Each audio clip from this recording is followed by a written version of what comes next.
ہمارا مکمل سر جھکانے کے لیے کوئی تیار نہیں ہے اللہ کے حکم کے سامنے۔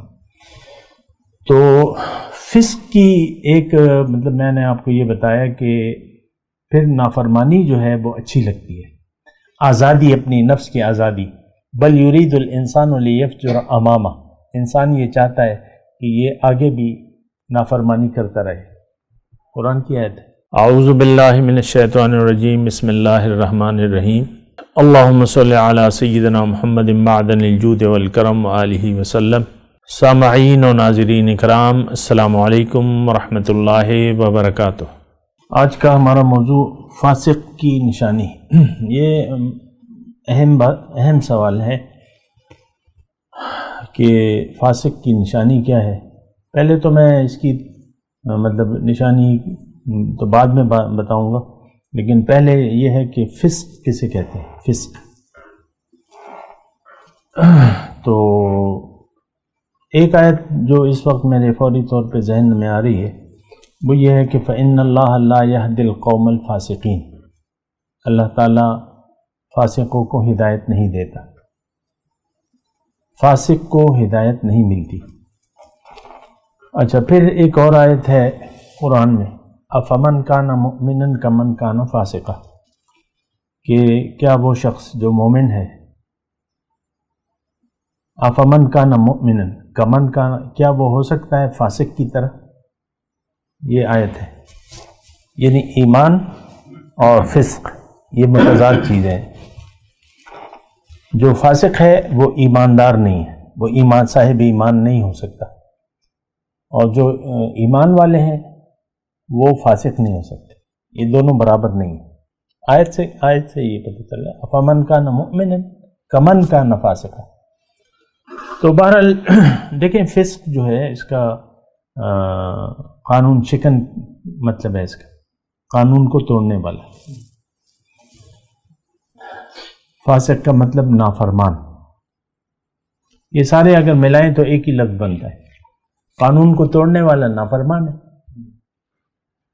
تو نافرمانی یعنی اصل جو چیز ہے وہ نافرمانی ہے، قانون کو توڑنا فسق۔ تو یہ اس کا مطلب ہے، قانون کو توڑنے والا یا نافرمان۔ اب ظاہر ہے کہ مومن جو ہے وہ تو نہ قانون کو توڑے گا اور وہ فرما بردار ہوگا اللہ کے حکم کے سامنے۔ تو بہرحال اچھا، اس میں اب یہ ہے کہ ہمیں سوچنا یہ چاہیے کہ کیا یعنی اس کا ہماری زندگی پر کیا یعنی اثرات مرتب ہوتے ہیں۔ اگر ہم نافرمانی کے راستے پر چلتے ہیں تو اس کے ہماری زندگی پر کیا یعنی انسان پہ کیا اثرات مرتب ہوتے ہیں، یا انسان جو ہے وہ کیسے اس کو کیا ہوگا اگر یہ نافرمانی کے راستے پر چلے، تو اس کو پھر کیا ہوگا۔ دیکھیں، اللہ تعالیٰ نے ہمیں پیدا کیا ہے اپنے لیے، دنیا کے لیے نہیں بنایا۔ اللہ تعالیٰ نے ہمیں اللہ تعالیٰ نے اپنے لیے بنایا ہے، یعنی اللہ تعالیٰ ہمیں اپنا تقرب اور اپنی ملاقات اور اپنے دیدار کی تیاری کے لیے اس نے ہمیں دنیا میں بھجوایا ہے۔ یہ بات نوٹ کر لیں، بالکل اطمینان سے یہ بات نوٹ کر لیں۔ ہماری تو یہ باتیں سمجھ میں نہیں آتی ہیں، بہرحال حقیقت یہی ہے۔ ضمنی طور پہ میں آپ کو بتاؤں، وہ رمضان کے روزوں کے بارے میں اللہ تعالیٰ کے رسول نے فرمایا کہ روزہ دار کو روزے کے وقت یعنی دو خوشیاں حاصل ہوتی ہیں۔ یہ حدیث ہو سکتا ہے آپ نے سنی بھی ہو۔ تو یعنی روزے دار کو افطار کے وقت دو خوشیاں حاصل ہوتی ہیں۔ ایک تو وہ افطاری کی جو ہوتی ہے خوشی، افطاری کی، پانی پی لیتا ہے آدمی ٹھنڈا اور وہ رگیں تر ہو جاتی ہیں، اور دوسرا یعنی دو نعمتیں حاصل ہوتی ہیں، ایک تو افطاری کی اور ایک رب سے ملاقات کی وقت اس کو نصیب ہوگی۔ یہ حدیث شاید آپ نے سنی، رب کی ملاقات۔ تو اب وہ چیز جو ہے اس وقت تو ہمارے ذہن میں نہیں آتی، لیکن یقیناً وہ تو بڑی خوشی کا دن ہوگا۔ اور اس کے بارے میں اللہ تعالیٰ نے فرمایا ہے کہ وجوہ یومئذ ناظرۃ الی ربھا ناظرہ، بعض چہرے جو ہیں اس دن تر و تازہ ہوں گے قیامت کے دن، اور اپنے رب کو تک رہے ہوں گے۔ اچھا، بہرحال میں آپ کو یہ بتا رہا ہوں، یہ فاسق کی بات میں کر رہا ہوں، تو یہ متضاد ہے، ضد ہے ایمان کی، اطاعت کی ضد ہے، یہ اطاعت کی ضد ہے۔ جیسے رات اور اجالا، دن یا رات، تو یہ ایک دوسرے کی ضد ہے نا۔ دن ہوگا تو رات نہیں ہوگی، رات ہوگی تو دن نہیں ہوگا، تو اس طرح یہ وہ ہے، کالا سفید، اس طرح جو بھی ہے، تو یہ ایک دوسرے کی ضد ہے۔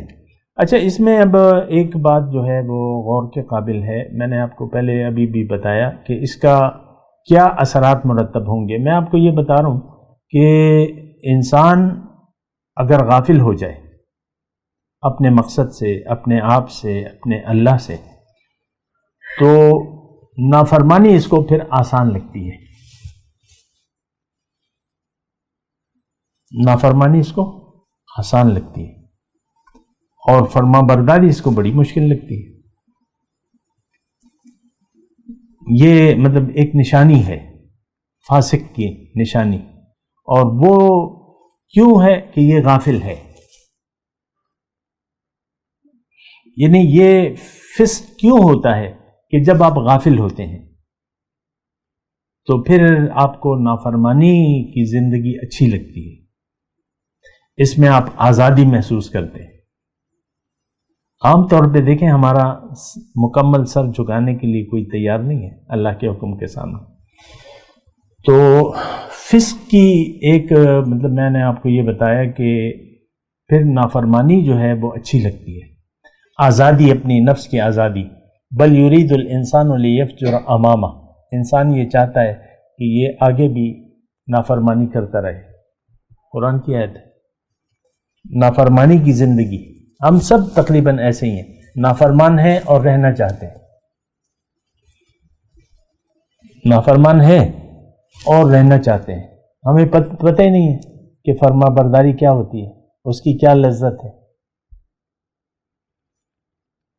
تو ایک تو یہ ہے کہ دیکھیں، اللہ تعالیٰ نے یہ جملہ ذرا نوٹ کر لیں کہ اللہ تعالیٰ نے ہمیں جس مقصد کے لیے بنایا ہے، اور وہ مقصد تو وہی ہے کہ اللہ ہی ہمارا منزل ہے، اللہ ہی مقصود ہے، تو اس میں اگر کوئی یعنی وہ مقصد حاصل کرنا چاہتا ہے تو اس کو نافرمانی سے باز آنا پڑے گا اور فرما برداری کی روش اختیار کرنی ہوگی۔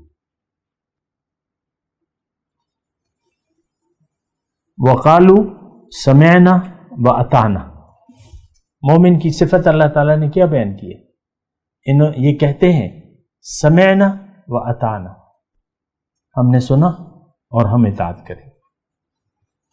تو مومن کی یعنی انسان کی معراج، انسان اگر اپنی معراج کو حاصل کرنا چاہتا ہے تو اس کو فرما برداری کا راستہ اختیار کرنا ہوگا اور فرما برداری کے راستے پر چلنا ہوگا۔ دیکھیں، فرما برداری کیا ہے کہ حکم الہی کے مطابق آپ نے زندگی گزارنی ہے، اللہ کے حکم کے مطابق زندگی گزارنی ہے۔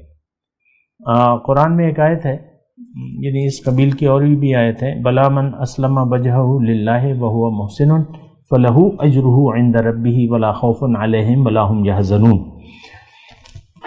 من اسلم وجہہ للہ، جس نے اپنا سر جھکا دیا اللہ کے حکم کے سامنے، اور یہ مخلص بھی ہے، اس میں اس کے لیے اجر ثابت ہے۔ من اسلم وجہہ للہ، اب یہ دیکھیں، نافرمان تو سر نہیں جھکائے گا، فاسق سر تو نہیں جھکائے گا، اس کا سر تو اٹھا ہوا ہوگا۔ من اسلم وجہہ للہ، جس نے اللہ کے حکم کے ساتھ، اللہ کا حکم کیا ہے؟ قرآن ہے، نبی کا طریقہ ہے، نبی کا طریقہ بھی اللہ کا حکم ہے، یہ دو مختلف چیزیں نہیں ہیں۔ تو جس من اسلم وجہہ، جس نے اپنا سر جھکا دیا اللہ کے سامنے، اور یہ اس میں مخلص بھی ہے، کوئی اور ملاوٹ نہیں ہے اس کی نیت، ریاکاری نہیں ہے یا جو بھی ہے، تو اس کے لیے اجر پھر ثابت ہوگا۔ تو بہرحال فاسق کی میں نے آپ کو تعریف بتائی کہ فاسق نافرمان کو کہتے ہیں، قانون توڑنے والے کو کہتے ہیں۔ اور قانون کا میں آپ کو بتا دوں کہ قانون کیا ہے؟ شریعت محمدی، قرآن اور سنت، یہ قانون ہے۔ اس کو اگر آپ توڑیں گے تو پھر آپ فاسق بن جائیں گے۔ بات کرتے ہیں ایک وقفے کے بعد۔